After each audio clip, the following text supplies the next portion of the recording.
Morning.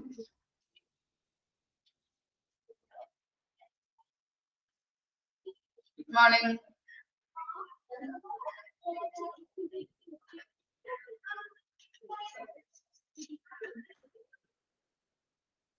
Okay.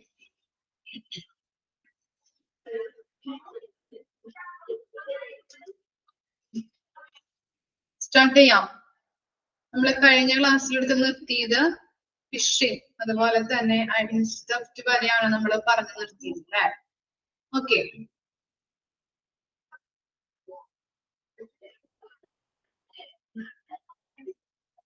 Next നോക്കാം, data ബ്രീച്ചേഴ്സ്. എന്താണ് data ബ്രീച്ചേഴ്സ് എന്ന് പറഞ്ഞു കഴിഞ്ഞിട്ടുണ്ടെങ്കിൽ, data breaches include unauthorized entry to sensitive information like personal records, financial data, or intellectual property, normally through hacking or exploiting vulnerability in system or networks. Data breaches may end in a lot of financial losses, reputational damage, or compromised privacy. Okay. അപ്പോ ഈ data ബ്രീച്ചേഴ്സ് എന്ന് പറഞ്ഞു കഴിഞ്ഞിട്ടുണ്ടെങ്കിൽ ഒരാളുടെ protective ആയിട്ടുള്ള നമ്പേഴ്സുകള്, credit card ഡീറ്റെയിൽസുകള്, അതുപോലെ തന്നെ അദ്ദേഹത്തിന്റെ പേഴ്സണൽ ആയിട്ടുള്ള വിവരങ്ങള് അദ്ദേഹത്തിന്റെ അനുമതിയില്ലാതെ സ്വന്തമാക്കുകയോ ഉപയോഗിക്കുകയോ ചെയ്യുന്നതെങ്കിൽ അതിനെയാണ് നമ്മൾ ഡാറ്റ ബ്രീച്ചേഴ്സ് എന്ന് പറയുന്നത്. മനസ്സിലായോ? ഡാറ്റ ബ്രീച്ചേഴ്സ് എന്ന് പറഞ്ഞിട്ടുണ്ടെങ്കിൽ ഒരാളുടെ പ്രൊട്ടക്റ്റീവ് ആയിട്ടുള്ള നമ്പേഴ്സ് ഉണ്ടാവും, പേഴ്സണൽ ഡീറ്റെയിൽസുകള്, ക്രെഡിറ്റ് കാർഡ് ഡീറ്റെയിൽസുകള് അയാളുടെ അനുമതി കൂടാതെ അയാളിൽ നിന്ന് എടുത്തുകൊണ്ട് ഉപയോഗിക്കുന്നതിനെയാണ് നമ്മൾ എന്ത് പറയുന്നത്? ഡാറ്റ ബ്രീച്ചേഴ്സ് എന്ന് പറയുന്നത്. ഒരു തരത്തിൽ പറഞ്ഞിട്ടുണ്ടെങ്കിൽ നമുക്ക് ഹാക്കിംഗ് എന്ന് പറയാൻ പറ്റും, അല്ലെങ്കിൽ സ്റ്റോളൻ, അല്ലെ? മോഷ്ടിക്കുക. നമ്മൾ പഠിച്ചിട്ടുണ്ടല്ലേ, സ്റ്റോളൻ എന്ന് പറഞ്ഞിട്ടുണ്ടെങ്കിൽ മോഷ്ടിക്കുന്നതാണ്. മറ്റൊരാളുടെ ഇൻഫർമേഷൻസ് നമ്മൾ മോഷ്ടിച്ചെടുക്കുക എന്നുള്ളതാണ്. അപ്പൊ ഒരു തരത്തിൽ പറയുകയാണെങ്കിൽ എന്താണ് ഹാക്കിംഗ് എന്ന് പറയാൻ പറ്റും, അല്ലെങ്കിൽ സ്റ്റോളൻ എന്ന വിഭാഗത്തില് ഡാറ്റ ബ്രീച്ചേഴ്സിനെ പെടുത്താനായിട്ട് പറ്റുന്നുണ്ട്. അതുപോലെ തന്നെ ഇതുമൂലം എന്താണ് അവരുടെ ഇൻഫർമേഷൻസ് എടുത്ത് നമുക്ക് ഉപയോഗിക്കുന്നുണ്ട് അല്ലെ? അതുപോലെ തന്നെ അവരുടെ ഇൻഫർമേഷൻസ് നമുക്ക് എടുത്തുകൊണ്ട് നമുക്ക് അവർക്ക് ഫിനാൻഷ്യൽ ലോസസ് ഉണ്ടാക്കാൻ പറ്റും. അതുപോലെ തന്നെ അവരുടെ റെപ്യൂട്ടേഷൻ എന്താണ് താഴ്ത്താനായിട്ട്, അല്ലെങ്കിൽ റെപ്യൂട്ടേഷൻ നല്ല രീതിയിൽ ലോ ആവാനായിട്ട് ഇടവരുന്നുണ്ട് അല്ലെ? ഇങ്ങനെയുള്ള കാര്യങ്ങൾ നമ്മള് ഈ എന്താണ് ക്രേസി ഗോപാലൻ, ദിലീപൊക്കെ ബാങ്ക് കൊള്ളയടിക്കുമ്പോ ATM കൊള്ളയടിച്ചിട്ട് ഇല്ലേ? അപ്പൊ എന്താണ് അവരുടെ ഫിനാൻഷ്യൽ ലോസസ് അവിടെ ഉണ്ടാകുന്നുണ്ട് ഇല്ലേ? ആ സിനിമ കണ്ടിട്ടുണ്ടോ, ക്രേസി ഗോപാലൻ? ഉണ്ട്. അതിനകത്ത് കാണിക്കുന്നുണ്ടല്ലേ എന്താണ് മനോജ് കെ ജയന്റെ ബാങ്ക് അല്ലെ അവിടെ കൊള്ളയടിച്ചിട്ട് ATM-ലെ ഫിനാൻഷ്യൽ ലോസസുകൾ, ആളുകൾ ബഹളമാകുന്നു അല്ലെ? അങ്ങനെയുള്ള കാര്യങ്ങളൊക്കെ നമ്മൾ കണ്ടിട്ടുള്ള കാര്യങ്ങളാണ്. അപ്പൊ ഫിനാൻഷ്യൽ ലോസസ് ഉണ്ടാകുന്നുണ്ട്, ആ ബാങ്കിന്റെ പ്രശസ്തി തന്നെ ലോ ആയി പോകുന്ന, സമൂഹത്തിൽ ലോ ആയി പോകുന്ന ഒരു രീതിയിലേക്ക് വരുന്നുണ്ട് അല്ലെ? ഓക്കെ. അപ്പൊ അത്തരത്തിലുള്ള കാര്യങ്ങളാണ് ഡാറ്റ ബ്രീച്ചേഴ്സ് എന്ന് പറയുന്നത് കേട്ടോ. ഓക്കെ. ഡാറ്റ ബ്രീച്ചേഴ്സ് എന്ന് പറഞ്ഞു കഴിഞ്ഞിട്ടുണ്ടെങ്കിൽ ഒരാളുടെ പ്രൈവറ്റ് ഇൻഫോർമേഷൻസ് അല്ലെങ്കിൽ പ്രൊട്ടക്റ്റ് ആയിട്ടുള്ള പ്രൊട്ടക്റ്റീവ് നമ്പേഴ്സ്, അതുപോലെ തന്നെ പേഴ്സണൽ ഡീറ്റെയിൽസുകൾ, ക്രെഡിറ്റ് കാർഡ് ഡീറ്റെയിൽസുകൾ അയാളുടെ അനുമതി കൂടാതെ നമ്മള് സ്വന്തമാക്കുകയോ ഉപയോഗിക്കുകയോ ചെയ്യുന്നതിനെയാണ് ഡാറ്റ ബ്രീച്ചേഴ്സ് എന്ന് പറയുന്നത്. ഇനി നെക്സ്റ്റ് ആണ് man in the middle attack. Okay. അതിന്റെ ഷോർട്ട് ഫോം ആണ് MITM. Man in the middle attacks includes intercepting and changing communication between two parties without their knowledge. Attacks can overhear, modify, and inject spiteful content to the communication, potentially compromising sensitive information or handling the exchange. എന്താണ് man in the middle attack എന്ന് പറഞ്ഞു കഴിഞ്ഞിട്ടുണ്ടെങ്കിൽ man in the middle attack എന്ന് പറഞ്ഞു കഴിഞ്ഞാല് തന്ത്രപരമായിട്ട് വിവരങ്ങള് മോഷ്ടിക്കുന്നതിനായിട്ട് രണ്ട് parties തമ്മിലുള്ള ആശയവിനിമയം തടസ്സപ്പെടുത്തുന്ന സൈബർ ആക്രമണമാണ് എന്ത് man in the middle attacks എന്ന് പറയുന്നത്. നമുക്ക് പറയാം, തന്ത്രപരമായിട്ട് വിവരങ്ങൾ മോഷ്ടിക്കുന്നതിന് വേണ്ടിയിട്ട് രണ്ട് പാർട്ടീസ് തമ്മിലുള്ള ആശയവിനിമയത്തെ കമ്മ്യൂണിക്കേഷനെ തടസ്സപ്പെടുത്തുന്ന സൈബർ ആക്രമണമാണ് എന്തെന്ന് പറയുന്നത് man in the middle attacks എന്ന് പറയുന്നത്. അതായത് ഇപ്പോ ബാങ്ക് മാനേജറും അതുപോലെ തന്നെ അവരുടെ കസ്റ്റമറും തമ്മിൽ സംസാരിക്കുന്ന വിവരങ്ങള് എന്ത് ചെയ്യുന്നുണ്ട്, ഒരാളിനെ ചോർത്തുന്നു. ഇപ്പൊ ഫോണിലൂടെ ഇവര് രണ്ടുപേരും കസ്റ്റമർ ആയാലും ബാങ്ക് മാനേജർ ആയാലും സംസാരിക്കുമ്പോൾ ലോണിന്റെ കാര്യങ്ങളോ അല്ലെങ്കിൽ എന്തെങ്കിലും കാര്യമായിട്ട് ബന്ധപ്പെട്ട് അവര് ഇപ്പോ പേഴ്സണൽ ആയിട്ടുള്ള ഇൻഫർമേഷൻസ് ഒക്കെ പറഞ്ഞു കൊടുക്കുമ്പോ എന്ത് ചെയ്യുന്നുണ്ട്, ആ ഫോൺ കോള് അവര് കട്ട് ചെയ്തുകൊണ്ട് ഇപ്പോ നമ്മള് പല കാര്യങ്ങളും നമ്മള് സിനിമയിലൊക്കെ കണ്ടിട്ടുണ്ട്. ഇപ്പോ ആ ബാങ്ക് മാനേജറിന്റെ കാര്യങ്ങള് അപ്പൊ ഒരു ഫോൺ കോള് നമുക്ക് എന്തെങ്കിലും ഒക്കെ ചെയ്തുകൊണ്ട് ഇൻഫർമേഷൻസ് മറ്റൊരാൾ അവര് പറയുന്ന ഇൻഫർമേഷൻസ് മറ്റൊരാൾ കേൾക്കുന്ന അവസ്ഥ, അല്ലെങ്കിൽ ആ ഇൻഫർമേഷൻസ് അവര് പറയുമ്പോൾ എഴുതിയെടുത്ത് അവർക്ക് എന്താണ് അങ്ങനെ ഹാക്ക് ചെയ്യുന്ന ഒരു അവസ്ഥ കണ്ടിട്ടില്ലേ നിങ്ങള്? രണ്ട് പാർട്ടീസ് തമ്മിൽ സംസാരിക്കുമ്പോ മറ്റൊരാള് അതിന്റെ ഇടയിൽ കയറി വന്നിട്ട് ആ വിവരങ്ങൾ ചോർത്തുന്ന ഒരവസ്ഥ, അതിനെയാണ് man in the middle attacks എന്ന് പറയുന്നത്. ഓക്കെ, ഇനി നെക്സ്റ്റ് ആണ്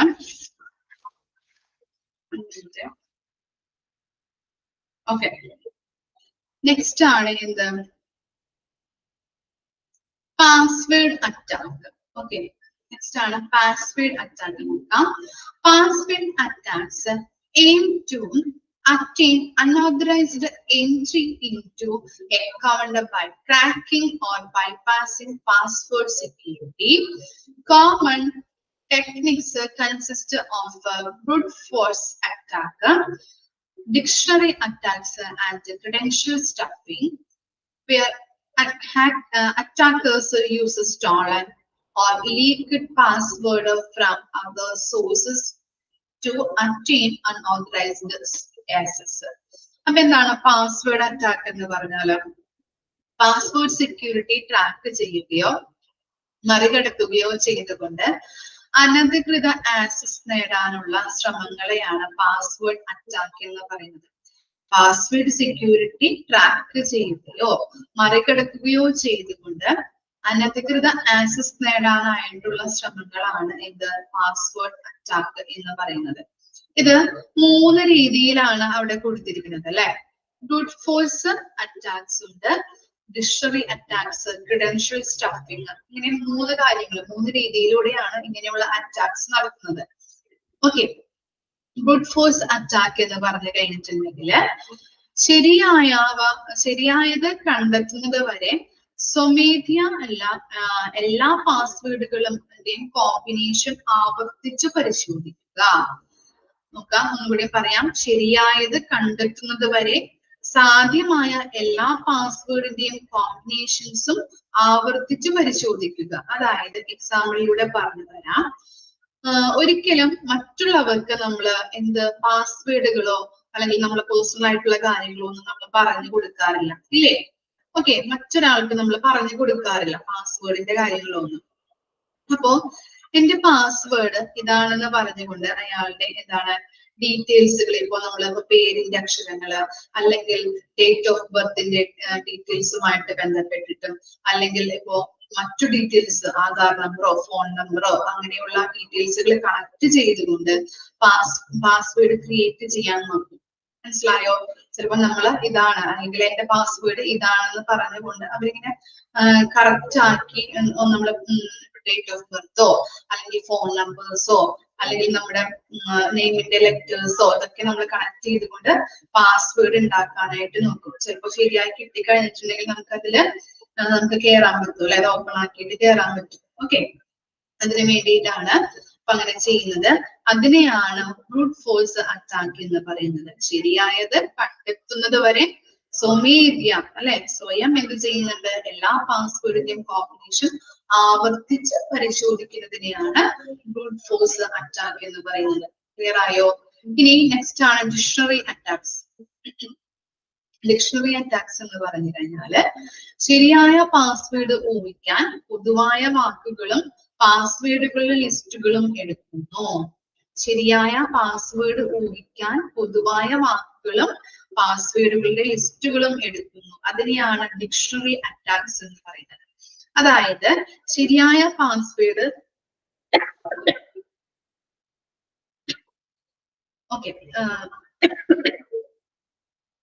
ശരിയായ പാസ്വേഡ് കിട്ടാൻ വേണ്ടിയിട്ട് ജനറൽ ആയിട്ട് പാസ്വേഡ് ഉപയോഗിക്കുന്ന ചില കാര്യങ്ങള് അത് ഉപയോഗിച്ച് ഫൈൻഡ് ഔട്ട് ചെയ്യുന്നു. അല്ലെങ്കിൽ എന്താണ് ആളുടെ കയ്യിലുള്ള പാസ്വേഡുകളെ ലിസ്റ്റുകൾ എടുത്തുകൊണ്ട് പാസ്വേഡ് കണ്ടെത്താനായിട്ട് ശ്രമിക്കുന്നു.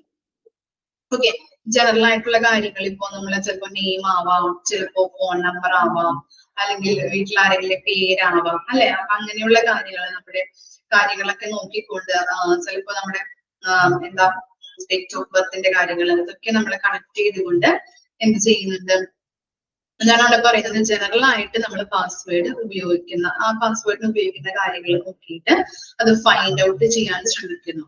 അല്ലെങ്കിൽ പാസ്വേഡുകളുടെ ലിസ്റ്റും കാര്യങ്ങളൊക്കെ ഉണ്ടാവും അദ്ദേഹത്തിന്റെ അടുത്ത്. അപ്പൊ ആ ലിസ്റ്റ് നോക്കിയിട്ട് പാസ്വേഡ് കണ്ടെത്താനായിട്ട് ശ്രമിക്കുന്നതുമാണ് ഡിക്ഷണറി അറ്റാക്ക് എന്ന് പറയുന്നത്. ഇനി നെക്സ്റ്റ് ആണ് ക്രെഡൻഷ്യൽ സ്റ്റഫിംഗ്. ഓക്കെ, 3 കാര്യങ്ങളാണ് അതിൽ കൊടുത്തിരിക്കുന്നത്. അതിനകത്ത് 3ാമത്തെ കാര്യമാണ് നമ്മൾ നോക്കുന്നത് ക്രെഡൻഷ്യൽ സ്റ്റഫിംഗ്. അതായത് അക്കൗണ്ടുകൾ ആക്സസ് ചെയ്യാൻ വേണ്ടിയിട്ട് മോഷ്ടിച്ചതോ ലീക്ക് ആയിട്ടുള്ളതോ ആയ പാസ്വേഡ് ഉപയോഗിക്കുക. ഓക്കെ, അക്കൗണ്ടുകൾ ആക്സസ് ചെയ്യാൻ വേണ്ടിയിട്ട് മോഷ്ടിച്ചതോ ലീക്ക് ആയതോ ആയ പാസ്വേഡുകൾ ഉപയോഗിക്കാൻ നോക്കുക. ഓക്കെ, അതിന്റെ എക്സാമ്പിൾ എന്ന് പറഞ്ഞു തരാം. ഞാനൊരു പാസ്വേഡ് ക്രിയേറ്റ് ചെയ്യാൻ വേണ്ടിയിട്ട് എനിക്ക് മുമ്പ് മോഷ്ടിച്ചതോ അല്ലെങ്കിൽ ലീക്ക് ആയതോ ആയിട്ടുള്ള പാസ്വേഡ് എടുത്തിട്ട് ക്രിയേറ്റ് ചെയ്ത് നോക്കുന്നു. ഓക്കെ, ഇപ്പൊ നമ്മള് എന്താ ഈ പൃഥ്വിരാജിന്റെ ഒരു ഫിലിം ഉണ്ടായിരുന്നു, പാവന, പൃഥ്വിരാജ് നായർ ഒക്കെ അഭിനയിച്ചത്. റോബിൻ ഹുഡ് എന്ന പടം കണ്ടിട്ടുണ്ടോ നിങ്ങള്? ഇല്ലേ? അതിനകത്ത് പാസ്വേഡ് അവര് ലീക്ക് ആക്കുന്നുണ്ട് അല്ലെ? അവര് അത് എന്താണ് ATM-ലൊക്കെ കയറുമ്പോ, ഓരോരുത്തർ ATM-ൽ കയറുമ്പോ അവരത് ഹാക്ക് ചെയ്യാൻ നോക്കുന്നുണ്ട് അല്ലെ? അങ്ങനെ പാസ്വേഡുകൾ കണ്ടെത്തിയിട്ട് ഇല്ലേ? അപ്പൊ അങ്ങനെയൊക്കെ ചെയ്യാൻ ശ്രമിക്കുന്നതാണ് ക്രെഡൻഷ്യൽ സ്റ്റഫിംഗ് എന്ന് പറയുന്നത്. മനസ്സിലായോ? അക്കൗണ്ടുകളെ ആക്സസ് ചെയ്യാൻ വേണ്ടിയിട്ട് മോഷ്ടിച്ചതോ ലീക്ക് ആയതോ ആയിട്ടുള്ള പാസ്വേഡുകൾ ഉപയോഗിച്ചിട്ട് കറക്റ്റ് ആയിട്ട് നോക്കുക. ഓക്കെ, അതിനെയാണ് ഇത്തരത്തിലുള്ള 3 കാര്യങ്ങളാണ് ഇത് പാസ്വേഡ് അറ്റാക്സിൽ വരുന്നത്. ബ്രൂട്ട് ഫോഴ്സ് അറ്റാക്സ് ഉണ്ട്, അതുപോലെ തന്നെ ഡിക്ഷണറി അറ്റാക്സ് ഉണ്ട്, ക്രെഡൻഷ്യൽ സ്റ്റഫിംഗ് ഉണ്ട്.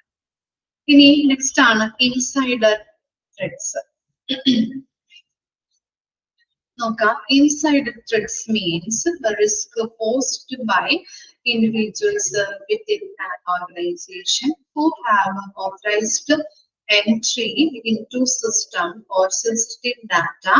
These threats can rise from spiteful intent, negligence, or unthinking actions that compromise security.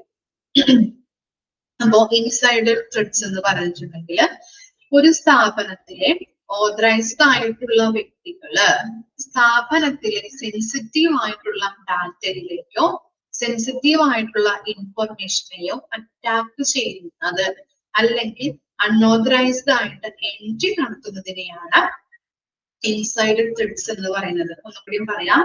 ഒരു സ്ഥാപനത്തിനുള്ളിലെ ഓതറൈസ്ഡ് ആയിട്ടുള്ള വ്യക്തികള് സ്ഥാപനത്തിലെ സെൻസിറ്റീവ് ആയിട്ടുള്ള ഡാറ്റയിലേക്കോ സെൻസിറ്റീവ് ആയിട്ടുള്ള ഇൻഫർമേഷനെയോ അറ്റാക്ക് ചെയ്യുന്നതിനെ അല്ലെങ്കിൽ അൺഓതറൈസ്ഡ് ആയിട്ട് എൻട്രി നടത്തുന്നതിനെയാണ് ഇൻസൈഡർ ത്രെഡ്സ് എന്ന് പറയുന്നത്. നിങ്ങളൊരു ഒരു എക്സാമ്പിൾ പറയാം. നിങ്ങളൊരു സ്ഥാപനത്തിൽ ജോലി ചെയ്യുന്ന സ്റ്റാഫ് ആണെങ്കിൽ ആ സ്ഥാപനത്തിൽ ഇമ്പോർട്ടന്റ് ആയിട്ടുള്ള അല്ലെങ്കിൽ സീക്രട്ട് ആയിട്ടുള്ള ഡാറ്റാസുകളൊക്കെ ഉണ്ടാവില്ലേ? ആ ഡാറ്റാസിലൊക്കെ അൺഓതറൈസ്ഡ് ആയിട്ട് അല്ലെങ്കിൽ എൻട്രി നടത്തുന്നതിനെയാണ് നമ്മൾ പറയുന്നത് ഇൻസൈഡർ ത്രെഡ്സ്.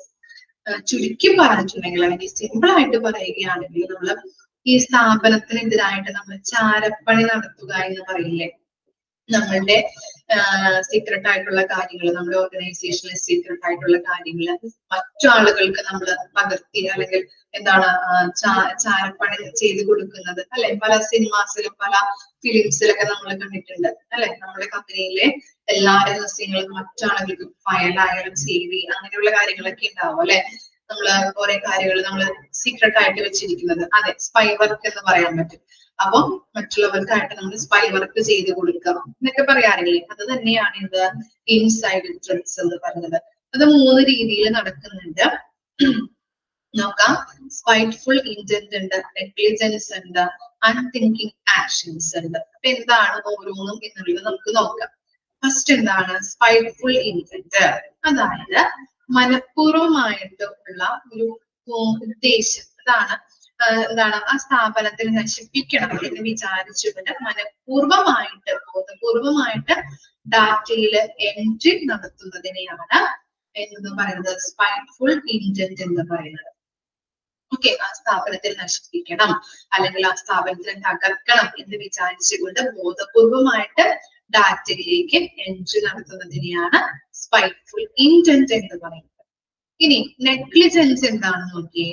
മനഃപൂർവമല്ലാതെ അല്ലെങ്കിൽ അശ്രദ്ധമായിട്ട് ഡാറ്റ കൈകാര്യം ചെയ്യുന്നതിലൂടെ ഡാറ്റയിൽ എൻട്രി നടത്തുന്നതിനെയാണ് നെഗ്ലിജൻസ് എന്ന് പറയുന്നത്. നമ്മളിപ്പോ ധൃതിയിൽ ഓരോ കാര്യങ്ങൾ ചെയ്യുമ്പോൾ പെട്ടെന്ന് ചിലപ്പോ നമ്മൾ അറിയാതെ ഓരോ കാര്യങ്ങളും മറ്റുള്ളവരിലേക്ക് ട്രാൻസ്ഫർ ആയി പോവുക. ഓരോ രഹസ്യങ്ങളായാലും ഓരോ ഇൻഫർമേഷൻസ് ആയാലും മറ്റുള്ളവരിലേക്ക് നമ്മൾ അറിയാതെ പോകുന്നത്. ഓക്കെ, അതിനെയാണ് നെഗ്ലിജൻസ് എന്ന് പറയുന്നത്. ഇനി എന്താണ് അൺതിങ്കിങ് ആക്ഷൻസ് ഉണ്ട്. അൺതിങ്കിങ് ആക്ഷൻസ് എന്ന് പറഞ്ഞാല് ചിന്തിക്കാതെയുള്ള പ്രവർത്തനം. അതായത് സ്ഥാപനത്തിലെ മേലധികാരി ഇപ്പോ ഡാറ്റ ചോർത്തുന്ന ആളോട് ഭയങ്കര ദേഷ്യപ്പെട്ടൊക്കെ സംസാരിക്കുമ്പോ തിരിച്ചും നമുക്ക് എന്ത് തോന്നാറുണ്ട്? അദ്ദേഹത്തോട് വെറുപ്പോ അല്ലെങ്കിൽ ദേഷ്യം നമുക്ക് തോന്നാറുണ്ട് അല്ലെ. മറ്റുള്ളവരുടെ മുമ്പിൽ നമ്മൾ ഇൻസൾട്ട് ചെയ്ത് കഴിഞ്ഞിട്ടുണ്ടെങ്കിൽ നമുക്ക് തിരിച്ചും എന്താണ് ദേഷ്യം തോന്നാറുണ്ട് അല്ലെ. ഇപ്പൊ സ്ഥാപനത്തിലെ ഡാറ്റ ചോർത്തുന്ന ആളോട് അവിടുത്തെ മേലധികാരി ദേഷ്യപ്പെട്ട് സംസാരിച്ചു കഴിഞ്ഞിട്ടുണ്ടെങ്കിൽ നമുക്ക് തിരിച്ചും ഒരു ശത്രുത തോന്നാറുണ്ട്. ഓക്കെ, അപ്പൊ അങ്ങനെ അശ്രദ്ധമായിട്ട് ചിലപ്പോ അങ്ങനെ നമുക്ക് നമുക്ക് ഭയങ്കര വിഷമം വരാം, ദേഷ്യം വരാം. അപ്പൊ നമ്മുടെ വർക്കും കാര്യങ്ങളിലൊക്കെ നമ്മൾ അശ്രദ്ധയോട് കൂടിയിട്ട് നമ്മൾ പെരുമാറാനായിട്ട് ഉള്ള സാഹചര്യം ഉണ്ടാവും അല്ലേ. അപ്പൊ അങ്ങനെ ചെയ്യുമ്പോൾ ഡാറ്റകൾ കൈകാര്യം ചെയ്യാനായിട്ട് അശ്രദ്ധമായിട്ട് നമ്മൾ ഡാറ്റാസിലൊക്കെ കൈകാര്യം ചെയ്യുമ്പോൾ അങ്ങനെ നമ്മൾ അൺഓർഗനൈസ്ഡ് ആയിട്ട് എൻട്രി നടത്തുന്നതിനെയാണ് അല്ലെങ്കിൽ ഡാറ്റ നമ്മുടെ കയ്യിൽ ലീക്കായി പോകുന്നതിനെയാണ് അൺതിങ്കിങ് ആക്ഷൻ എന്ന് പറയുന്നത്. ചിന്തിക്കാതെയുള്ള പ്രവർത്തനം. ഇങ്ങനെയും നമുക്ക് ഡാറ്റകൾ മറ്റുള്ളവരിലേക്ക് ലീക്കായിട്ട് പോകാനായിട്ട് ചാൻസ് ഉണ്ട്. ഓക്കെ, അപ്പൊ നമ്മൾ പറഞ്ഞു ഇൻസൈഡ് ത്രെഡ്സ് എന്ന് പറഞ്ഞു കഴിഞ്ഞിട്ടുണ്ടെങ്കിൽ ചുരുക്കി പറയുകയാണെങ്കിൽ നമുക്ക് സ്പൈ വർക്ക് എന്ന് പറഞ്ഞല്ലേ, റിവീന പറഞ്ഞല്ലേ. സ്പൈ വർക്ക് അല്ലെങ്കിൽ അവർക്ക് വേണ്ടിയിട്ട് മറ്റുള്ള ഓർഗനൈസേഷന് വേണ്ടിയിട്ട് നമ്മുടെ ഓർഗനൈസേഷനിലെ ഇൻഫർമേഷൻസ് ചോർത്തി കൊടുക്കുക, ചാരപ്പണി നടത്തുക, അതിനെയാണ് നമ്മുടെ ഇൻസൈഡ് ത്രെഡ്സ് എന്ന് പറയുന്നത്. 3 രീതിയിൽ പറഞ്ഞു. സ്പൈറ്റ്ഫുൾ ഇന്റന്റ്, നെഗ്ലിജൻസ്, അൺതിങ്കിങ് ആക്ഷൻസ്. സ്പൈറ്റ്ഫുൾ ഇന്റന്റ് എന്ന് പറഞ്ഞിട്ടുണ്ടെങ്കിൽ മനഃപൂർവമായിട്ടല്ലേ, ബോധപൂർവമായിട്ട് ഈ സ്ഥാപനത്തെ തകർക്കണം എന്ന ഒരൊറ്റ ലക്ഷ്യത്തോട് കൂടിയിട്ട് സ്ഥാപനത്തിന്റെ എല്ലാ വിവരങ്ങളും മറ്റുള്ളവർക്ക് ചോർത്തി കൊടുക്കുക. നെഗ്ലിജൻസ് എന്ന് പറഞ്ഞാൽ ചിലപ്പോ നമുക്ക് ധൃതിയിൽ ഓരോ കാര്യങ്ങളൊക്കെ ചെയ്യുമ്പോൾ നമ്മുടെ കയ്യിൽ നിന്ന് അറിയാതെ ഇൻഫർമേഷൻസ് ചോർന്നു പോവാം. അതുപോലെ തന്നെയാണ് അൺതിങ്കിങ് ആക്ഷൻസ് എന്ന് പറഞ്ഞിട്ടുണ്ടെങ്കിൽ ഡാറ്റ ചോർത്തുന്ന ആളോട് മേലധികാരി ഭയങ്കര ദേഷ്യത്തിൽ സംസാരിക്കുമ്പോൾ തിരിച്ചും ആ മേലധികാരിയോട് അദ്ദേഹത്തിന് ദേഷ്യം തോന്നാം അല്ലെങ്കിൽ ശത്രുത തോന്നാം അല്ലെ. അപ്പൊ അയാളുടെ വർക്കിലും കാര്യങ്ങളിലൊക്കെ ഒരു ഡിസാറ്റിസ്ഫാക്ഷൻ വരും. അതുപോലെ തന്നെ വർക്കുകൾ കാര്യങ്ങൾ കൃത്യമായിട്ടൊന്നും ചെയ്യില്ല, അശ്രദ്ധമായിട്ടൊക്കെ ചെയ്യും. അങ്ങനെ ചെയ്യുമ്പോൾ അറിയാതെ നമ്മുടെ കയ്യിൽ നിന്ന് ഇൻഫർമേഷൻസ് ചോർന്നു പോകുന്നതിനെയാണ് അൺതിങ്കിങ് ആക്ഷൻ എന്നുകൂടി പറയുന്നത്. ഇനി ലാസ്റ്റ് പോയിന്റ് ആണ് എന്ത്? Unsecured wifi. ഓക്കെ, നോക്കാം. Using unsecured or public Wi-Fi networks can reveal users to risk like data interception, unauthorized entry, and man-in-the-middle attacks. Attackers can snatch network traffic and capture sensitive information passed through the network, through this network. To mitigate online security threats, it is necessary to adopt security best practices like using strong and unique password, frequently updating software and applications, enabling two-factor authentication by being cautious of doubtful emails or links, and keeping awareness of current security threats, employing dependent, dependent security software, frequently backing up data and keeping informed about the latest security practices can also help safeguard against online security threats. അപ്പോ ഇവിടെ പറയുന്നത് എന്താണ്? Unsecured wifi network. നമ്മള് ഇപ്പൊ ഒരു പബ്ലിക്കിലൊക്കെ, ഇപ്പൊ bus സ്റ്റാൻഡിലോ അല്ലെങ്കിൽ public പ്ലേസിലൊക്കെ പോകുമ്പോ നമുക്ക് യൂസ് ചെയ്യാനായിട്ട് വൈഫൈ നമുക്ക് കിട്ടാറുണ്ട് പബ്ലിക് ആയിട്ട്, ഇല്ലേ? നിങ്ങൾ ശ്രദ്ധിച്ചിട്ടുണ്ടോ? അല്ലെങ്കിൽ നിങ്ങൾ യൂസ് ചെയ്യാറുണ്ടോ അങ്ങനെ പബ്ലിക് പ്ലേസിലൊക്കെ പോകുമ്പോൾ? ഇപ്പൊ ഒരു ഹോസ്പിറ്റലിൽ പോയി കഴിഞ്ഞിട്ടുണ്ടെങ്കിലും ബസ് സ്റ്റാൻഡിൽ പോയി കഴിഞ്ഞാലും നമുക്ക് അങ്ങനെ കിട്ടാറുണ്ട് അല്ലെ? പലയിടത്തു നിന്നും ഇങ്ങനെ എന്താണ് ഫ്രീ ആയിട്ട് നമുക്ക് വൈഫൈ, നമുക്ക് നെറ്റ് അല്ലെ, നെറ്റ്വർക്ക് നമുക്ക് കിട്ടാറുണ്ട്, ഇല്ലേ? ഓക്കെ, അപ്പൊ അങ്ങനെയുള്ള സാധ്യത. അപ്പൊ നമ്മള് പബ്ലിക് ആയിട്ട് നമ്മൾ വൈഫൈ യൂസ് ചെയ്യുമ്പോൾ നമ്മുടെ ഡാറ്റാസ്, നമ്മുടെ ഫോൺ ഉപയോഗിച്ചുകൊണ്ടാണ് നമ്മൾ ഡാറ്റാസ് യൂസ് ചെയ്യുന്നത്, അല്ലെ? അപ്പൊ അതുകൊണ്ട് തന്നെ നമ്മുടെ ഫോണിലുള്ള ഇൻഫർമേഷൻസ്, നമ്മൾ പല ഇൻഫർമേഷൻസും ഫോണുകളിലാണ് നമ്മൾ സൂക്ഷിച്ചു വെക്കുന്നത്. അതുകൊണ്ട് തന്നെ നമ്മുടെ മെയിൻ ആയിട്ടുള്ള ഇൻഫർമേഷൻസ് ഒക്കെ ഇങ്ങനെ പബ്ലിക് ആയിട്ട് വൈഫൈ യൂസ് ചെയ്യുന്നത് കൊണ്ട് തന്നെ ചോരാനായിട്ടുള്ള സാധ്യത, ലീക്ക് ആവാനായിട്ടുള്ള സാധ്യത കൂടുതലാണ്. ഇക്കാര്യങ്ങൾ ഒഴിവാക്കാനായിട്ട് നമ്മൾ എന്തൊക്കെ ചെയ്യണം എന്നാണ് ആ പാരഗ്രാഫിൽ കൊടുത്തിരിക്കുന്നത്. നമ്മൾ എന്ത് ചെയ്യണം? സ്ട്രോങ് ആയിട്ടുള്ള പാസ്വേഡ് യൂസ് ചെയ്യാം. ആദ്യമായിട്ട് സ്ട്രോങ് ആയിട്ടുള്ള പാസ്വേഡ്സ് യൂസ് ചെയ്യണം. അതുപോലെ തന്നെ ഇടയ്ക്കിടയ്ക്ക് സോഫ്റ്റ്വെയർ അപ്ഡേറ്റ് ചെയ്യേണ്ടത് അത്യാവശ്യമാണ്. ഓക്കെ, ഇടയ്ക്കിടയ്ക്ക് സോഫ്റ്റ്വെയർ അപ്ഡേറ്റ് ചെയ്യാം. ഈ തെറ്റായ ലിങ്കുകളിൽ കയറിയിട്ട് ഓപ്പൺ ചെയ്യാതിരിക്കുക. ചിലവർക്ക് ഒരു കാര്യമുണ്ട്, എന്ത് ലിങ്ക് വന്നാലും അതിൽ കയറി നമ്മൾ ഓപ്പൺ ആക്കാൻ, അല്ലെ? ഓപ്പൺ ആക്കുന്ന ഒരു സ്വഭാവം പലർക്കും ഉണ്ട്, അല്ലെ?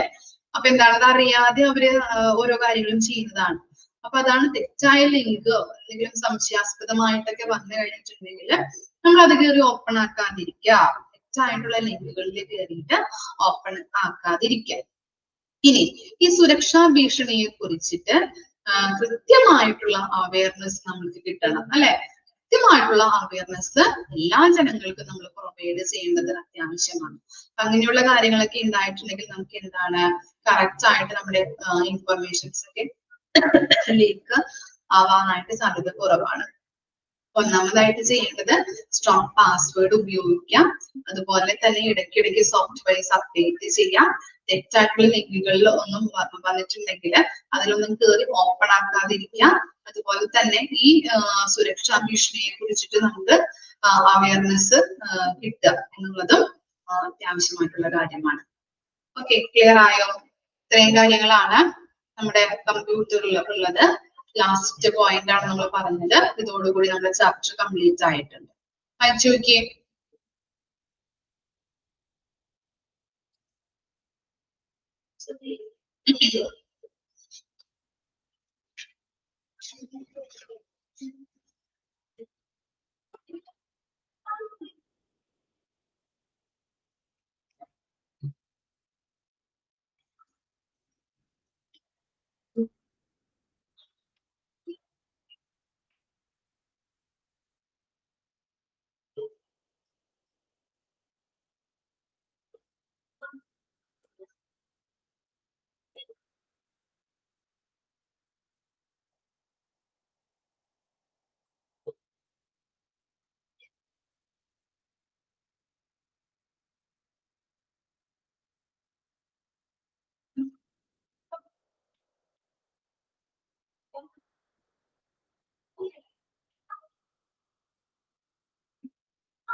അയച്ചു കഴിഞ്ഞോ?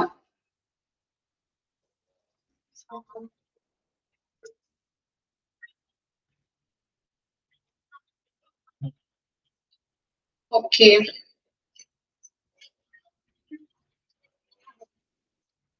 കമ്പ്യൂട്ടറിൽ ഇമ്പോർട്ടന്റ് ആയിട്ടുള്ള കാര്യങ്ങൾ ജസ്റ്റ് ഒന്ന് പറയാം.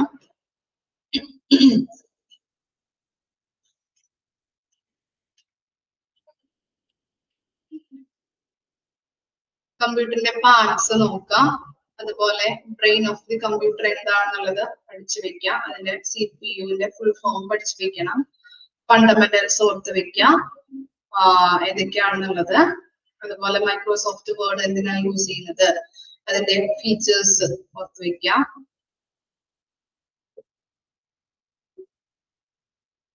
SOPs അതിന്റെ ഫുൾ ഫോം, അതിന്റെ അപ്ലിക്കബിലിറ്റി, മൈക്രോസോഫ്റ്റ് വേർഡിന്റെ ഹോസ്പിറ്റലിൽ ഉപയോഗിക്കുന്ന അപ്ലിക്കബിലിറ്റി എന്താണെന്നുള്ളത്, പവർ പോയിന്റ് ഓക്കെ എന്ത് സോഫ്റ്റ്വെയർ ആണ് അങ്ങനെയുള്ളതൊക്കെ ചോദിക്കാറുണ്ട്. അതുപോലെ തന്നെ അതിന്റെ ഫീച്ചേഴ്സ്,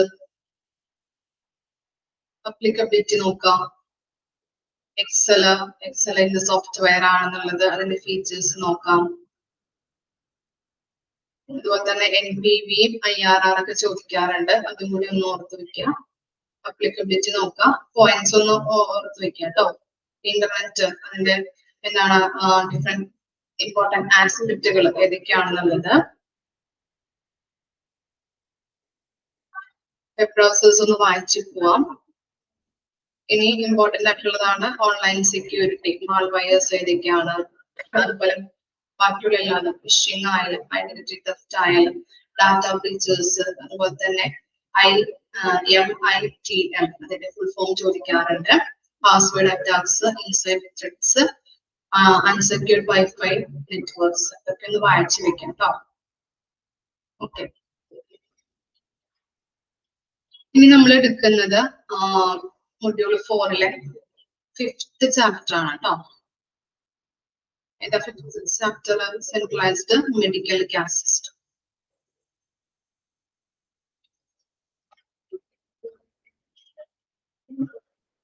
പേജ് നമ്പർ കിട്ടിയവര് ജസ്റ്റ് ഒന്ന് പറഞ്ഞു കൊടുക്കാം കേട്ടോ.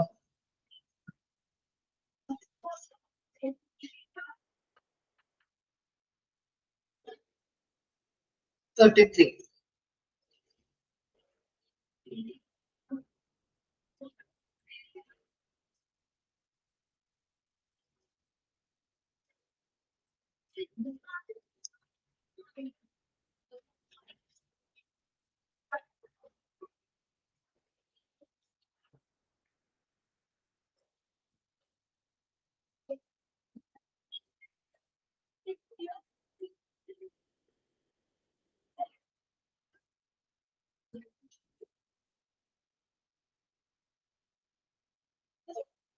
Okay.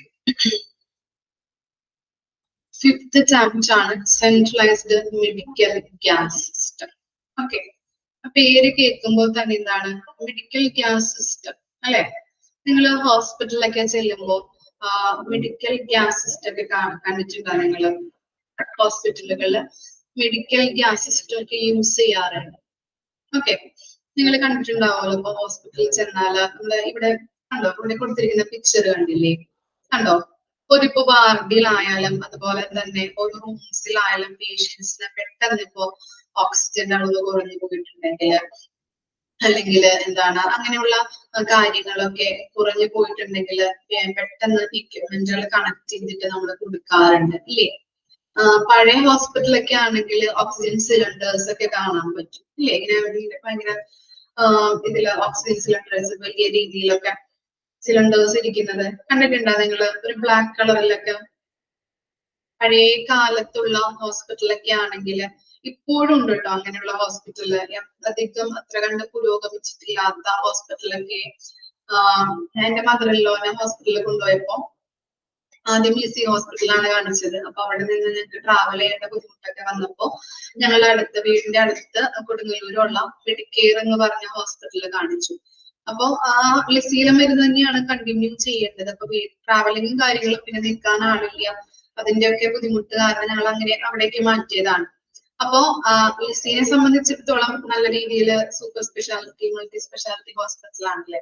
അപ്പൊ അവിടെയൊക്കെ നമ്മൾ ഈ പിക്ചറിൽ കാണിച്ചിരിക്കുന്ന ചിത്രത്തെ പോലെയുള്ള കാര്യങ്ങളാണ് അവിടെ അങ്ങനെയുള്ള ഗ്യാസ് സിസ്റ്റമാണ് അവിടെ ഫോളോ ചെയ്യുന്നത്.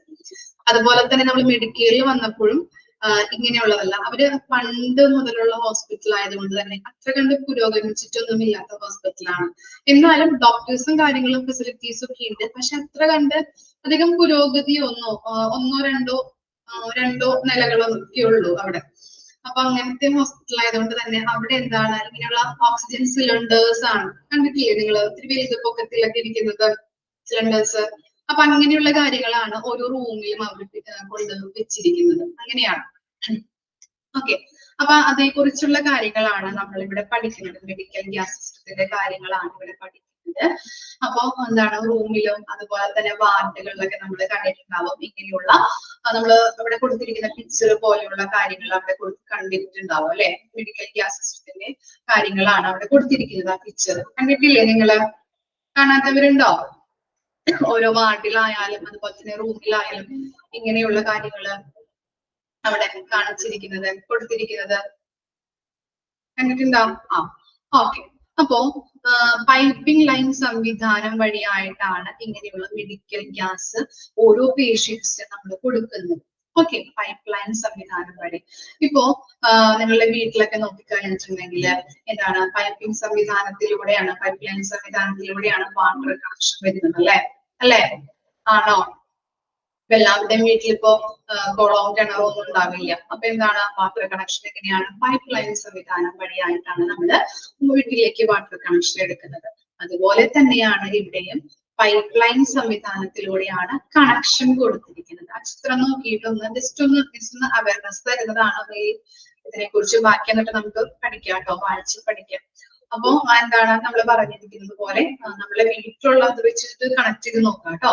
വീട്ടിലുള്ള വാട്ടർ കണക്ഷൻ പോലെ തന്നെ പൈപ്പ് ലൈൻ സംവിധാനം എങ്ങനെയാണ് വരുന്നത്, വാട്ടർ കണക്ഷൻ എങ്ങനെയാണ് പൈപ്പ് ലൈനിലൂടെയാണ് വരുന്നത്, അതുപോലെ തന്നെയാണ് നമ്മുടെ ഹോസ്പിറ്റലുകളിലും മൾട്ടി സ്പെഷ്യാലിറ്റി സൂപ്പർ സ്പെഷ്യാലിറ്റി ഹോസ്പിറ്റലിലൊക്കെ പൈപ്പ് ലൈൻ സംവിധാനത്തിലൂടെയാണ് ഗ്യാസുകൾ പ്രൊവൈഡ് ചെയ്യുന്നത്, ഗ്യാസുകൾ വരുന്നത്. അതിപ്പോ മിക്സ് ആയിട്ടുള്ള വരുന്നത് കേട്ടോ. ഒന്നിലിപ്പോ ഓക്സിജൻ ആണെങ്കിൽ മറ്റൊന്നില് നൈട്രജൻ ആയിരിക്കും. ഓക്കെ, മറ്റൊന്നില് കാർബൺ ഡൈ ഓക്സൈഡ് ആയിരിക്കും വരുന്നത്. അപ്പോ ഓരോന്നിനും അതിൻ്റെതായിട്ടുള്ള രീതിയിൽ പൈപ്പ് ലൈൻ സംവിധാനങ്ങളുണ്ട്, സെപ്പറേറ്റ് ആയിട്ടുള്ള സംവിധാനത്തിലൂടെയാണ് വരുന്നത്. ഇപ്പൊ ഒരെണ്ണത്തിലൂടെ തന്നെ ഓക്സിജൻ വരും, നൈട്രജൻ വരും, അങ്ങനെയല്ല, മിക്സപ്പ് ആയിട്ടുള്ള വരുന്നത്. ഒരെണ്ണത്തില് ഓക്സിജൻ ആണെങ്കിൽ മറ്റൊരെണ്ണത്തില് നൈട്രജൻ ആയിരിക്കും, മറ്റൊരെണ്ണത്തില് കാർബൺ ഡൈ ഓക്സൈഡ് ആയിരിക്കും വരുന്നത്. ഓക്കെ, നമ്മുടെ വീട്ടിലിപ്പോ നിങ്ങളൊന്ന് ആലോചിക്കാം, നമ്മുടെ വീട്ടിലിപ്പോ ഗ്യാസ് സ്റ്റവ് സിസ്റ്റം അല്ലെ, ഗ്യാസ് സ്റ്റവിലേക്കൊക്കെ ഗ്യാസ് സ്റ്റവിലേക്ക് ഗ്യാസ് എവിടെ നിന്നായിരിക്കും വരുന്നത്? ഗ്യാസ് എവിടെ നിന്നാണ് വരുന്നത്? സിലിണ്ടർ ഉണ്ടാവും, ഗ്യാസ് സ്റ്റവ് വെച്ചിട്ടുണ്ടാവും അല്ലെ. ആ ഗ്യാസ് സ്റ്റവിലേക്ക് ഈ ഗ്യാസ് എവിടെ നിന്നാണ് വരുന്നത്? എവിടെ നിന്നാണ് വരിക? എന്താണ്? ആ സിലിണ്ടറിൽ നിന്ന് ആ പൈപ്പിംഗ് സംവിധാനത്തിലൂടെ നമ്മുടെ സ്റ്റവിലേക്ക് എത്തുന്നുണ്ട് അല്ലെ, ഇല്ലേ?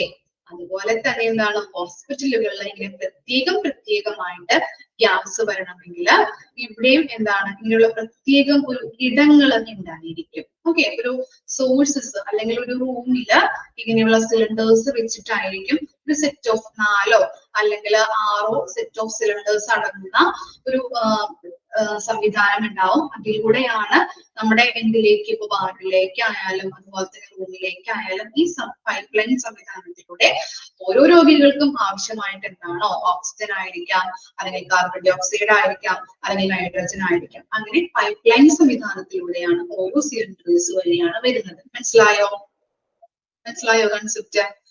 ഓക്കെ, ഇനി നമ്മൾ എന്താണ്, ഇപ്പോ നമ്മൾ പറഞ്ഞു, ഇപ്പൊ നമ്മുടെ വീട്ടിലൊക്കെ ഗ്യാസ് നമ്മൾ വെച്ചിരിക്കുന്ന കണക്ട് ചെയ്തിരിക്കുന്ന സിലിണ്ടറിൽ ഗ്യാസ് തീർന്നു പോയിട്ടുണ്ടെങ്കിൽ നമ്മൾ എന്ത് ചെയ്യാറുണ്ട്? എന്ത് ചെയ്യും? ഓർഡർ ചെയ്ത് വേറെ വെക്കും, ബാക്കപ്പ് ആയിട്ട് വെച്ചിട്ടുണ്ടാവും അല്ലെ. നമ്മളിപ്പോ നമ്മൾ വെച്ചിരിക്കുന്ന സിലിണ്ടറിൽ ഗ്യാസ് തീർന്നു പോയിട്ടുണ്ടെങ്കിൽ നമുക്ക് ഉടനെ തന്നെ വേണം അല്ലെ. ഇനി അത് ഓർഡർ ചെയ്ത് അത് വരുന്നത് വരെ വെയിറ്റ് ചെയ്ത് നിൽക്കാനായിട്ട് നമുക്ക് പറ്റില്ല. അപ്പൊ നമ്മൾ എന്ത് ചെയ്യും? അത് തീർന്നു പോയിട്ടുണ്ടെങ്കിൽ ബാക്കപ്പ് ആയിട്ട് വെക്കാനായിട്ട് വേറെ ഒരെണ്ണം ഓർഡർ ചെയ്ത് വെച്ചിട്ടുണ്ടാവും അല്ലെ. അതുപോലെ തന്നെയാണ് ഈ നമ്മൾ പറഞ്ഞില്ലേ, ഇപ്പൊ ഒരു മുറിയില്, ഹോസ്പിറ്റലില് ഒരു മുറിയിലായിരിക്കും എന്ത് ചെയ്തിരിക്കുന്നത്, ഈ സിലിണ്ടേഴ്സ് സെറ്റ് ചെയ്ത് വെച്ചിരിക്കുന്നത്. ഓക്കെ, അപ്പൊ ആ സിലിണ്ടേഴ്സ് എന്ന് പറഞ്ഞാല് 4 type of cylinders, oxygen, hydrogen, അങ്ങനെയുള്ള സിലിണ്ടേഴ്സ് ഉണ്ടാവും. ഓക്കെ, അപ്പൊ 4 സെറ്റ് ഓഫ് സിലിണ്ടേഴ്സ് ആണ് ഒരു പ്രാവശ്യം നമ്മൾ വെക്കുന്നത്. അതുപോലെ തന്നെ വീട്ടിലേക്ക് കണക്ട് ചെയ്ത് നോക്കാം കേട്ടോ. ഇനി അതിൽ നിന്നും നമ്മൾ എന്ത് ചെയ്യും? ഗ്യാസ് തീർന്നു പോയിട്ടുണ്ടെങ്കിൽ ബാക്കപ്പ് ആയിട്ട് ഓർഡർ ചെയ്ത് ഒരെണ്ണം വെച്ചിട്ടുണ്ടാവും. അങ്ങനെയാണ് നമ്മൾ വീട്ടിൽ കണക്ട് ചെയ്യുന്നത് അല്ലെ. അതുപോലെ തന്നെ ഈ സെറ്റ് ഓഫ് സിലിണ്ടേഴ്സിൽ ഗ്യാസുകൾ തീർന്നു പോയിട്ടുണ്ടെങ്കിൽ ബാക്കപ്പ് ആയിട്ട് മറ്റു സെറ്റുകൾ അവിടെ ഇങ്ങനെ വെച്ചിട്ടുണ്ടാവും, തീർന്നു പോയിട്ടുണ്ടെങ്കിൽ കണക്ട് ചെയ്യാൻ വേണ്ടിയിട്ട്. ഓക്കെ, കിട്ടിയോ? മനസ്സിലായോ?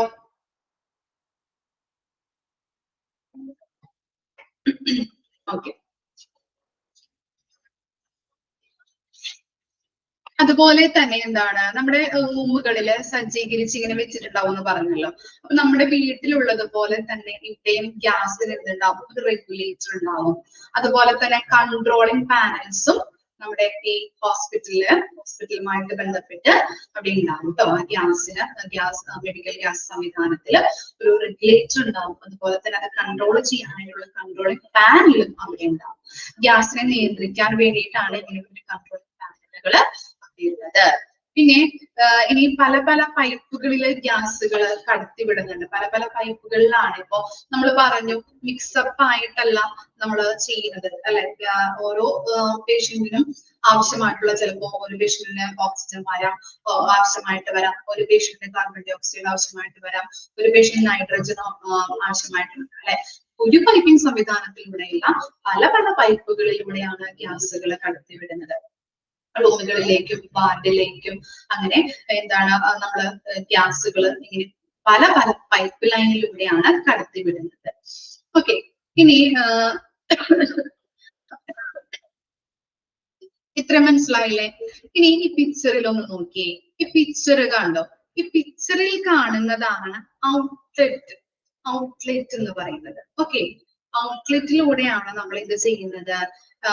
ഔട്ട്ലെറ്റിലൂടെയാണ് നമ്മൾ പൈപ്പുകള് കണക്ട് ചെയ്തുകൊണ്ട്, ഈ ഔട്ട്ലെറ്റിലൂടെയാണ് എക്യുപ്മെന്റ് കണക്ട് ചെയ്തുകൊണ്ട് രോഗികൾക്ക് എന്ത് ചെയ്യുന്നത്, ഈ ഗ്യാസുകൾ പ്രൊവൈഡ് ചെയ്യുന്നത്. ഇപ്പൊ എന്താ പറയാ, ഓക്സിജൻ ആവശ്യമായിട്ട് വേണ്ടി വരുന്ന പേഷ്യന്റ് ആണെങ്കിൽ ഇതുപോലെയുള്ള ഔട്ട്ലെറ്റ് ഉണ്ടാവും. ഇത് കണക്ട് ചെയ്ത് ആ പൈപ്പിംഗ് സംവിധാനത്തിലൂടെ ഓക്സിജൻ സിലിണ്ടേഴ്സ് ആണെങ്കിൽ സിലിണ്ടേഴ്സിൽ അത് കണക്ട് ചെയ്ത് സിലിണ്ടേഴ്സിൽ ആ പൈപ്പ് സംവിധാനം കണക്ട് ചെയ്തുകൊണ്ട് രോഗികൾക്ക് പ്രൊവൈഡ് ചെയ്യുന്നു. ഓക്കെ, അപ്പൊ ഈ പിക്ചറിൽ കാണിച്ചിരിക്കുന്നതാണ് ഔട്ട്ലെറ്റ് എന്ന് പറയുന്നത്. ഔട്ട്ലെറ്റ് എന്ന് പറഞ്ഞാല് പൈപ്പിന്റെ ടെർമിനൽ എൻഡിനെയാണ് ഔട്ട്ലെറ്റ് എന്ന് നമ്മൾ പറയുന്നത്. ഓക്കെ, മനസ്സിലായോ? ഔട്ട്ലെറ്റ് എന്ന് പറഞ്ഞാല് ടെർമിനൽ എൻഡ് ആണ് കേട്ടോ. പൈപ്പിന്റെ ടെർമിനൽ എൻഡിനെയാണ് നമ്മൾ അതെന്താണ്, ആ സോഴ്സിൽ അല്ലെങ്കിൽ ആ റൂമിലെ പൈപ്പുകൾ കണക്ട് ചെയ്തിട്ടുണ്ട്. അതിലൂടെ നമ്മൾ പൈപ്പിംഗ് സംവിധാനത്തിലൂടെ ഇതിൽ വന്ന് അവസാനിക്കും അല്ലെ. അപ്പൊ അതാണ് റൂമിലും അല്ലെങ്കിൽ വാർഡിലൊക്കെ ഇങ്ങനെയുള്ള ഔട്ട്ലെറ്റുകൾ ഉണ്ടാവും. ഈ ഔട്ട്ലെറ്റിനെയാണ് പൈപ്പിന്റെ ടെർമിനൽ എൻഡ് ആയിട്ട് നമ്മൾ പറയുന്നത്. മനസ്സിലായോ? ഇനി ഇതിലൂടെയാണ് എക്യുപ്മെന്റുകൾ കണക്ട് ചെയ്തിട്ട് രോഗികൾക്ക് നമ്മൾ പ്രൊവൈഡ് ചെയ്യുന്നത്. ഓക്കെ, അപ്പൊ അതിനെ ഈ ഔട്ട്ലെറ്റിനെയാണ് നമ്മൾ പൈപ്പിന്റെ ടെർമിനൽ എൻഡ് ആയിട്ട് പറയുന്നത്. ഇത്രയും വരെ മനസ്സിലായോ? ഓക്കെ ആണോ? ഓക്കെ,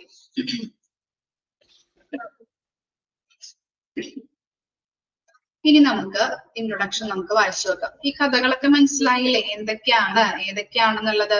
ഓക്കെ, ഞാൻ പറയുന്നതേ വീടുകളിലെയും അതുപോലെ തന്നെ നമ്മുടെ ചിലപ്പോൾ നിങ്ങൾക്ക് മനസ്സിലാവില്ല, അതുകൊണ്ടാണ് വീട്ടിലെ കാര്യങ്ങളൊക്കെ കണക്ട് ചെയ്ത് പറഞ്ഞു തന്നത് കേട്ടോ. ക്ലിയർ അല്ലേ? ഓക്കെ, ഇനി ഇൻട്രൊഡക്ഷൻ നോക്കാം. Medical gases are gases administered to patient. എന്താണ്? Medical gases are gases administered to patient. പല ഹോസ്പിറ്റലുകളിലും പേഷ്യന്റിനെ പല കാര്യങ്ങൾക്കും വേണ്ടിയിട്ട് ഉപയോഗിക്കുന്ന ഗ്യാസുകളെയാണ് നമ്മള് മെഡിക്കൽ ഗ്യാസുകൾ എന്ന് പറയുന്നത് അല്ലെ. ടോട്ടലായിട്ട് നമ്മൾ പറയുന്നതാണ് ആ ഗ്യാസുകളെ ടോട്ടലായിട്ട് പറയുന്നത് medical gases. Centralized medical gas system are increasingly turning out to be an essential requirement in hospital in the same way that other necessary services and utilities like electricity, water and air condition. അപ്പൊ നമ്മൾ പറഞ്ഞു ഹോസ്പിറ്റലിലെ പേഷ്യന്റിന്റെ പല കാര്യങ്ങൾക്കും വേണ്ടിയിട്ട് ഉപയോഗിക്കുന്ന ഗ്യാസുകളെ total ആയിട്ട് പറയുന്നതാണ് മെഡിക്കൽ ഗ്യാസ് എന്ന്. അവർക്ക് ട്രീറ്റ്മെന്റ് നമ്മൾ കൊടുക്കാൻ മാത്രമല്ല യൂസ് ചെയ്യുന്നത്. പല ഡിവൈസസുകളും എന്താണ് ഈ ഇലക്ട്രിക്കൽ ആയിട്ടുള്ള ഡിവൈസസുകളൊക്കെ പല ടൂൾസുകളൊക്കെ പ്രവർത്തനരഹിതമാകുമ്പോൾ പ്രവർത്തിക്കാനായിട്ടും ഈ മെഡിക്കൽ ഗ്യാസസുകളൊക്കെ യൂസ് ചെയ്യുന്നുണ്ട് കേട്ടോ. പല എക്യുപ്മെന്റ്സുകളും പ്രവർത്തനരഹിതമാകുമ്പോൾ അത് പുനർപ്രവർത്തിപ്പിക്കാനായിട്ടും ഈ മെഡിക്കൽ ഗ്യാസുകൾ യൂസ് ചെയ്യുന്നുണ്ട്. ഇപ്പൊ നമ്മുടെ വീടുകളിലൊക്കെ AC അതുപോലെ തന്നെ ഇലക്ട്രിസിറ്റി, വാട്ടർ സപ്ലൈ ഇല്ലാത്ത വീടുകളൊന്നും ഉണ്ടാവില്ല ഇല്ലേ? വാട്ടർ സപ്ലൈ ആയാലും AC ആയാലും അതുപോലെ തന്നെ ഇലക്ട്രിസിറ്റി അല്ലെ, കറണ്ടുകളൊന്നും ഇല്ലാത്ത വീടുകളൊന്നും ഉണ്ടാവില്ല.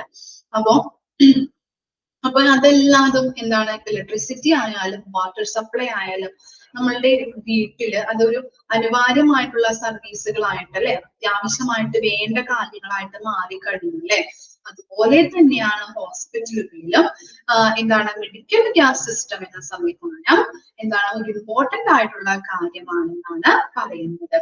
സെൻട്രലൈസ്ഡ് ആയിട്ടുള്ള മെഡിക്കൽ ഗ്യാസ് സിസ്റ്റവും ഇമ്പോർട്ടന്റ് ആയിട്ടുള്ള ഒരു കാര്യമാണ് ഹോസ്പിറ്റലുകളിൽ. Okay, Okay, medical gas which are gas used in medical procedure are used for treatment. Treatment use ചെയ്യുന്നുണ്ട്. അതുപോലെ തന്നെ for anesthesia, anesthesia-മായിട്ട് ബന്ധപ്പെട്ട കാര്യങ്ങൾ medical gas use ചെയ്യുന്നുണ്ട്. And some for driving medical devices and tools. അല്ലെ, ടൂൾസുകൾ എന്തെങ്കിലും എക്യുപ്മെന്റ്സുകളൊക്കെ പ്രവർത്തനരഹിതമാകുമ്പോ അത് പ്രവർത്തിപ്പിക്കാനായിട്ടും മെഡിക്കൽ ഗ്യാസ് യൂസ് ചെയ്യുന്നുണ്ടെന്നാണ് പറയുന്നത്. ക്ലിയർ ആയോ? അപ്പോ ഇൻട്രൊഡക്ഷനിൽ ഇത്രയും കാര്യങ്ങളാണ് പറയുന്നത്. എന്താണ് ഹോസ്പിറ്റലിലെ പേഷ്യൻസിന്റെ പല കാര്യങ്ങൾക്കും വേണ്ടിയിട്ട് നമ്മൾ ഗ്യാസുകൾ യൂസ് ചെയ്യുന്നുണ്ട്. ആ ഗ്യാസുകളെ ടോട്ടൽ ആയിട്ട് പറയുന്നതാണ് medical gas system, medical gas എന്ന് പറയുന്നുണ്ട്. ഇനി ട്രീറ്റ്മെന്റിന് മാത്രമല്ല നമ്മൾ മെഡിക്കൽ ഗ്യാസ് യൂസ് ചെയ്യുന്നത്. നമ്മൾ പറഞ്ഞു എന്താണ് പല ടൂൾസുകൾ ഉണ്ട് അവിടെ ഹോസ്പിറ്റലുകളിൽ. ആ ടൂൾസുകൾ പ്രവർത്തനരഹിതമാകുമ്പോൾ അത് പുനർപ്രവർത്തിപ്പിക്കാനായിട്ടും ഈ മെഡിക്കൽ ഗ്യാസ് യൂസ് ചെയ്യുന്നുണ്ട്. ഇനി അതുപോലെ തന്നെ നമ്മുടെ വീടുകളില് ഇലക്ട്രിസിറ്റി ഉണ്ട്, വാട്ടർ സപ്ലൈ ഉണ്ട്, AC ഉണ്ട് അല്ലെ. ഇതൊക്കെ അത്യാവശ്യമായിട്ട് വേണ്ട സർവീസുകളായിട്ടാണ് മാറിക്കഴിഞ്ഞിരിക്കുന്നത്. അതുപോലെ തന്നെയാണ് ഹോസ്പിറ്റലുകളിലും ഈ മെഡിക്കൽ ഗ്യാസ് സിസ്റ്റം, ആ സംവിധാനം എന്ന് പറഞ്ഞിരിക്കുന്നത് ഏറ്റവും ഇമ്പോർട്ടന്റ് ആയിട്ടുള്ള ഒരു ഘടകമായിട്ട് ഹോസ്പിറ്റലുകളിൽ മാറിക്കഴിഞ്ഞു. ക്ലിയർ ആയോ? അയച്ചു നോക്കി.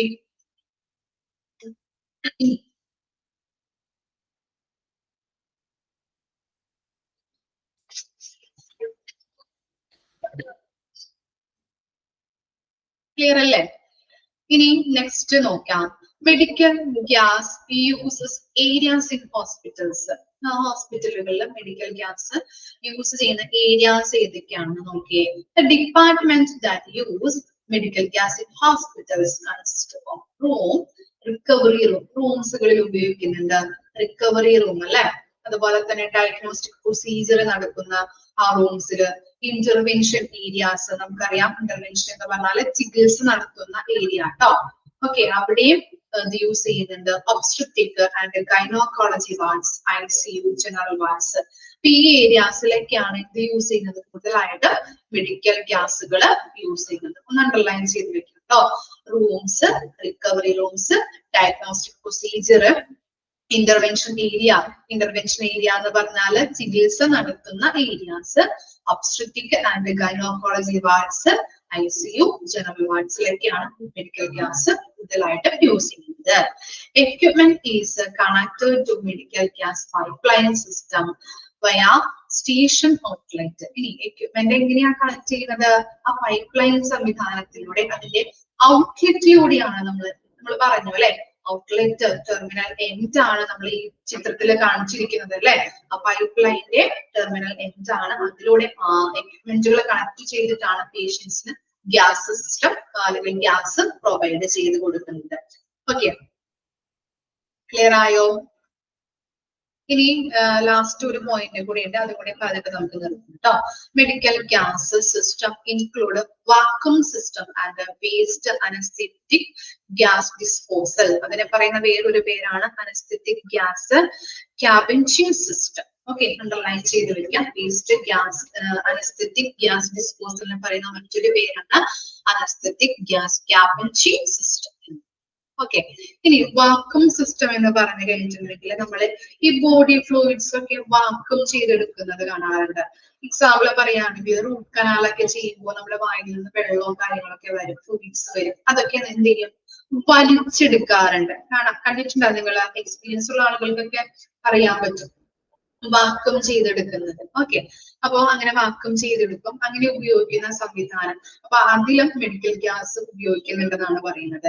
അതുപോലെ തന്നെ എന്താണ് ഈ വേസ്റ്റ് അനസ്തെറ്റിക് ഗ്യാസ് ഡിസ്പോസൽ എന്ന് പറഞ്ഞു കഴിഞ്ഞിട്ടുണ്ടെങ്കിൽ പേഷ്യൻസിന് നമ്മള് എന്താണ് പേഷ്യൻസിന് ഈ മെഡിക്കൽ ഗ്യാസ് കൊടുക്കുമ്പോൾ പുറത്തേക്ക് പോകുന്ന ഗ്യാസുകളൊക്കെ മറ്റു അവിടെ വർക്ക് ചെയ്യുന്ന സ്റ്റാഫുകൾക്കൊക്കെ ദോഷകരമായിട്ട് ബാധിക്കാറുണ്ട് ഇല്ലേ?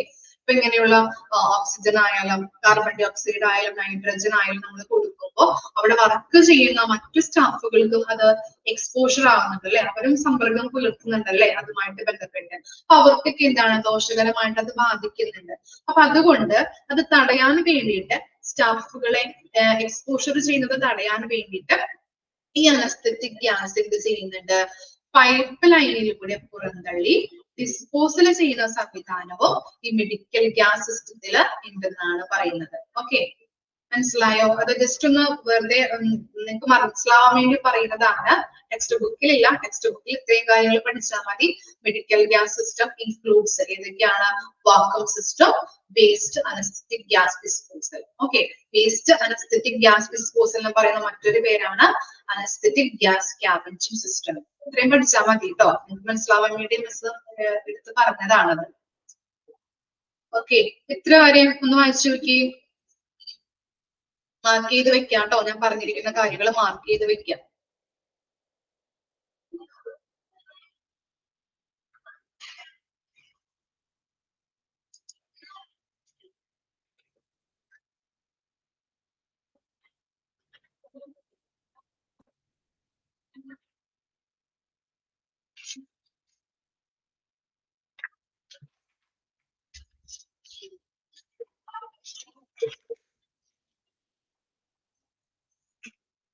ഓക്കെ, എന്തെങ്കിലും ഡൗട്ട് ഉണ്ടോ ഇത്ര ഇതില്?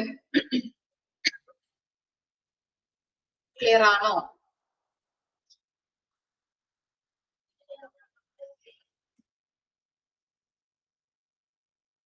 ഓക്കെ, അപ്പോ ഇത്ര വരെ വായിച്ച് മനസ്സിലാക്കിയിട്ട് വരാം കേട്ടോ. Okay, thank you. നെക്സ്റ്റ് ക്ലാസ്സിൽ കാണാം കേട്ടോ. Thank you.